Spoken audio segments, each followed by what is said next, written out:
बिस्मिल्लाहिर्रहमानिर्रहीम। अस्सलामु अलैकुम। आप सबको यकीनन याद होगा कि ज़ुबैर उमर साहब मरीम नवाज़ साहिबा और नवाज़ शरीफ के तर्जुमान, जी हाँ, अब भी वो तर्जुमान हैं। आप लाख कहते हैं कि वो वीडियोस जो आ गई हैं उसके बाद कैसे तर्जुमान रह सकते हैं, लेकिन ज़ाहिर है मरीम नवाज़ साहिबा का अपना फ़ैसला है। तो ज़ुबैर उमर साहब अब भी तर्जुमान हैं, टेलीविज़न पर आते रहते हैं। तो सबसे ज़्यादा मशहूर ज़ुबैर उमर साहब सिर्फ इसलिए नहीं हुए कि वो गवर्नर सिंध रहे, नहीं, उनकी असल मशहूरी तब सामने आई जब उनकी मुलाकातों के चर्चे हुए आर्मी चीफ से, जनरल कमर जावेद बाजवा से। और उस दौर में स्टेटमेंट सामने आई, मरीम साहबा ने कहा जी हमारा कोई आदमी नहीं मिला जाकर आर्मी चीफ से, किसी ने नहीं कोई मिन्नत समाजत की, कोई तरले मिनते नहीं किए, कोई हमें डील के लिए किसी को नहीं भेजा। फिर इसी तरह से फिर मामला चलते रहे कि ज़ुबैर उमर साहब ने कहा जी मेरी मुलाकात तो हुई है। ज़ुबैर उमर ने कह दिया कि जी आर्मी चीफ से मैं मिला हूँ, और फिर मुझे अगर सही तरह या अगर मैं गलत नहीं तो उसमें शायद उन्होंने कोई एक आध मुलाकात का इस तरह से हवाला दिया था, और कहा था कि जी बस वो मेरी पुरानी उनसे दोस्ती है, पुराने ताल्लुकात हैं, तो बस इस हवाले से कोई मुलाकात हुई थी, और मरीम या नवाज़ शरीफ के बारे में कोई बात नहीं हुई। उसके बाद क्या हुआ, ISPR की तरफ से स्टेटमेंट आई और झूठ पकड़ा गया, जिस पर ये फिर शर्मिंदा हुए और मुंह छुपाते फिरे। एक दफ़ा फिर इनका झूठ, ये तो कैलिब्री फॉन्ट से लेकर ट्रस्ट डीड और पता नहीं क्या क्या है, तो वो लंदन तो क्या पाकिस्तान में जायदादें नहीं थीं, तो इसलिए वो एक लंबी फहरिस्त है। तो बहरहाल उसके बाद ISPR की तरफ से स्टेटमेंट आई। DG ISPR ने बताया कि एक नहीं दो मुलाकातें हुई हैं, 2 दफ़ा मुलाकातें, और फिर ये कहा कि जी ज़ुबैर उमर साहब जो आए, नवाज़ शरीफ और मरीम नवाज़ के हवाले से ही बात हुई, इसी हवाले से ही इन्होंने बात की। और फिर जवाब क्या मिला, जब इन्होंने ये बात छेड़ी तो जवाब क्या मिला, याद होगा आपको। 2 चीज़ें थी। एक, जो आपके सियासी मामलात हैं वो आप पार्लियामेंट में सियासी तौर पर देखें, जो आपके कानूनी मामलात हैं वो आप अदालतों में देखें, हमारे पास ना आए, हमसे ना कहें, ठीक है जी, हम बिल्कुल पीछे हैं इस मामले में, हमें ना इन्वॉल्व किया जाए। अब आप देखें कि ये कहते हैं कि जी हम फ़ौज के इन ऐसे मामलात में या सियासी मामलात में, अदालती मामलात में आने के ख़िलाफ़ हैं, ये नहीं होना चाहिए, मिलिट्री का ये काम नहीं है, और फिर ख़ुद भेजते हैं लोगों को, ख़ुद इन्वॉल्व करने की कोशिश करते हैं, आएँ हमारा साथ दें। वो दौर गुज़र गया। अब तो ज़ुबैर उमर साहब का चर्चा जो है वो वीडियोस के हवाले से होता है, तो लिहाजा अब ज़ुबैर उमर साहब को तो भेजा नहीं जा सकता, वो एक दफ़ा नाकाम लौट आए हैं। अब क्या हुआ है जी, अब बात कर लेते हैं क्या हुआ है। अब आपने ये ख़बरें देख ली, उस पर मैंने वीडियोस भी बना दी कि अमेरिका की नाज़िम उमूर एंजेला एगलर, इन्होंने मरीम साहिबा से अलग मुलाकात की, शहबाज शरीफ साहब से अलग मुलाकात की। वही शहबाज शरीफ साहब के जब नवाज़ शरीफ साहब बाहर चले गए इलाज का कहकर, तो उनके बेटे सलमान शहबाज ने ट्वीट किया था गेम चेंजर अपने वालिद साहब की तस्वीर लगा कर के, जी ये मेरे वालिद ने डील करवाई है सारी बाहर जाने की। खैर, तो जनाब अमेरिका अब भेजता है यहाँ पर उनकी कायम मुकाम सफ़ीर कह लें नाज़िम उमूर एंजेला एगलर को मरीम साहिबा के पास, और वहाँ पर साबिक़ वज़ीर-ए-आज़म शाहिद खान अब्बासी भी हैं, एहसन इकबाल भी हैं, और परवेज़ रशीद भी हैं, और जी इसके अलावा मरीम औरंगज़ेब हैं, तो खैर, और खुर्रम दस्तगीर साहब भी हैं। वो तस्वीरें भी आपने देखी ही होंगी, सारी सामने आ गई, वीडियो भी रिलीज़ की गई। बड़ी खुश थी मरीम और कहा कि जी मुल्क की हवाले से बात हुई है और अफ़गानिस्तान के हवाले से बात हुई है। अब मरीम का उसमें क्या लेना देना, आप मुझे बताएं ना, वो पार्लियामेंट का हिस्सा ना कुछ। शहबाज शरीफ साहब से तो मिले, लेकिन वो हाईलाइट नहीं हुई शहबाज शरीफ वाली बात। तो अब उसके बाद वही अमेरिकी नुमाइंदा मिलती हैं आर्मी चीफ से, और वहाँ जाकर बात होती है अफ़गानिस्तान की।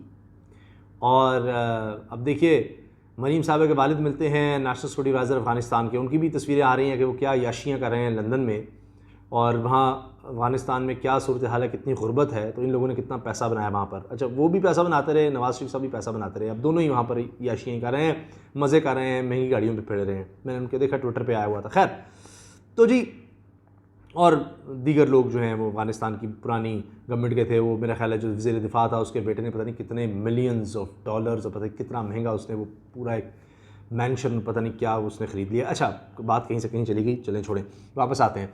तो अब ये अमेरिका की नाज़िम उल-उमूर की आर्मी चीफ़ से मुलाकात बड़ी मानी खेज़ है, और इसमें जो ISPR की तरफ से स्टेटमेंट आई है वो तो बड़ी वाज़ेह है कि जी अफ़गानिस्तान की सूरत-हाल पर बात हुई है, और पाकिस्तान के हवाले से बताया गया जी हम अमेरिका से देरपा ताल्लुकात चाहते हैं। ये जो वहाँ से वज़ीर ख़ारजा भारत में बैठ के कह देती हैं कि जी हम तो सिर्फ़ और सिर्फ अफ़गानिस्तान की सूरत-हाल सिर्फ अफ़गानिस्तान पर है, तो पाकिस्तान ऐसे नहीं कि जी आप पाकिस्तान को इस्तेमाल करें, ताल्लुकात रखने हैं तो बाहमी ताउन या म्यूचुअल इंटरेस्ट पर होते हैं, अपने अपने मुल्क के मफादात पर होते हैं, ऐसे तो नहीं है। तो साथ ये भी आर्मी चीफ़ ने कहा कि जी अफ़गानिस्तान में मदद की जाए लोगों की, वहाँ आपने तबाही तो फैला दी, अब कोई वहाँ पर आप इमदाद भी करें और सूरत हाल को बेहतर करने के लिए उनको बताया है। जिस तरह पहले जनरल कियानी साहब ने गालिबन 2009 की बात है, 2009 के अराउंड अमेरिका को बताया था कि ये जिस तरह आप चल रहे हैं जंग इसका हल नहीं है। उस वक्त 10-11 साल पहले यानी पाकिस्तान की फ़ौज की असेसमेंट थी, तो उस तरफ बताया है। अब बाकी चीज़ें तो नहीं आती, लेकिन ये जेस्चर्स ही होते हैं और तरीक़े से ही बात होती है और तरीक़े से ही मामलात को इशारों के नाम में बताया जाता है। तो अब अमेरिका ज़ाहिर है कि इमरान खान सबसे खुश नहीं है, ये तो कोई छुपी हुई बात नहीं है, वाज़ेह स्टेटमेंट्स हैं। और इमरान खान साहब एब्सोल्युटली नॉट कह गए, उसके बाद हर इंटरव्यू में जनाब बेइज्जती कर रहे होते हैं अमेरिकी सदर की कि उसको पता ही कुछ नहीं है और वो बात समझना नहीं चाहते, सुनना नहीं चाहते, उनकी असेसमेंट गलत हुई, मैं पहले दिन से कह रहा था, और वो नाकाम हुए यहाँ पर, और ये सब कुछ। तो उनसे तो खुश है नहीं, तो फिर खुश किन से है? जिनसे मुलाकातें, और ख़ुद नून लीग कहती है जी डबल मुलाकातें, हमारे 2 लोगों से मुलाकातें हुई हैं। तो अब उनके लिए कुछ ना कुछ तो होगा, मांगा जाएगा। और माजी में मैं अपनी वीडियोज़ में आपको बता चुका हूँ, विकीलीक्स ने बात साबित की है कि जी अमेरिका यहाँ पर कोशिशें करता है मैनूवरिंग करने की। और अगर ये बात भी आप सोचें कि नहीं नहीं नून लीग इस तरह किस तरह कर सकती है, तो जनाब दूसरे मुल्कों को इन्वॉल्व करना अपने रिलीफ के लिए ये पुराना काम है। आप किसी के बारे में कोई आपने पेशगोई करनी है तो आप उसकी तारीख़ देख लें। सऊदी अरब से 10 साल का मुआहिदा किसने किया था? शरीफ ख़ानदान ने किया था, लिख कर किया था, और फिर झूठ बोलते रहे नहीं हमारा कोई मुआहिदा नहीं है कि हम मुल्क में नहीं आएंगे, और फिर वो सऊदी अरब को वाज़ेह तौर पर कहना पड़ा कि जी इन्होंने बिल्कुल मुआहिदा किया था, हम गारंटर थे, और वो लिखा हुआ भी सामने आ गया। मगर कोई नहीं जी, झूठ यहाँ हमारे यहाँ सियासत में कोई फ़र्क नहीं पड़ता, यानी हमारी तो सियासत का शायद दूसरा नाम झूठ बन गया हुआ है, झूठ का दूसरा नाम सियासत बन गया है, बड़ा सियासी आदमी है जी। खैर, तो वो आपके सामने है। फिर इमरान खान साहब ये बयान दे चुके हैं, प्राइम मिनिस्टर ऑफ पाकिस्तान, कि जी दोस्त मुल्क की तरफ से, उनके सरबराह की तरफ से इनकी सिफारिश की गई थी। तो फिर जब पूछा गया हैं कौन था वो, उनका नहीं बड़े उन्होंने एक अच्छे अंदाज में बात की थी, अच्छे अंदाज में बात की थी, मैं नाम नहीं लूँगा। इमरान खान साहब ने कहा हमारे ताल्लुकात ख़राब हो जाएंगे, लेकिन इन्होंने उससे सिफारिश करवाई डील के लिए, ठीक है जी। तो फिर इसलिए इमरान खान साहब जो है ना, हर दफ़ा उनके अंदर भरा हुआ है NRO नहीं दूंगा, NRO नहीं दूंगा, NRO नहीं दूंगा। उसकी वजह ये है कि वो हर तरफ से ही कोई ना कोई पैगाम इस तरह का आ जाता था। वो तो कहते हैं जी FATF में इनके हम कानून साजी के लिए जाते थे तो ये NRO की बात शुरू हो जाती थी। तो इसलिए वो तो एक तरह से उनकी तो चिड़ बन गई हुई है कि जी कुछ भी होता है तो कभी किसी मुल्क से कभी किसी मुल्क से ये करवाते हैं। एक और जुमला सुन लीजिए, मुज़ाहमत होगी तो मुफाहमत होगी। ये कौन कहता था? मरियम साहिबा कहती थी। तो मुज़ाहमत कर रही थी मुफाहमत के लिए, ये उनका बयान है, लेकिन वो मुज़ाहमत काम नहीं आई।